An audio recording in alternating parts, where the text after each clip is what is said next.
E aí pessoal, beleza? Pessoal, quero fazer um vídeo diferente hoje, que algumas pessoas têm dúvida de como que regula aí o horário aí do Honda New Civic, né? Modelo 2008.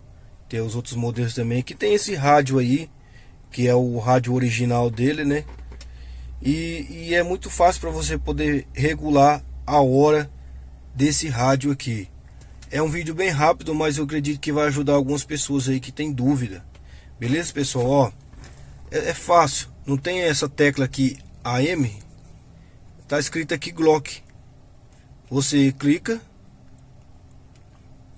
e segura por um tempo. Começou a piscar ali, você usa a tecla 1 e a tecla 2 para fazer a configuração do relógio aí, ó.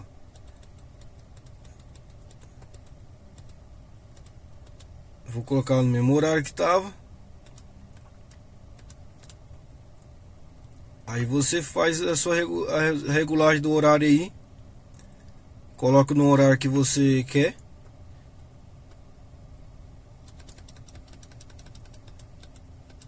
Vou colocar aqui.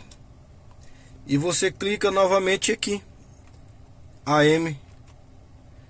E o horário do relógio aí do seu rádio original do New Civic tá regulado. Lembrando, pessoal, que basta somente você ligar a primeira chave, tá?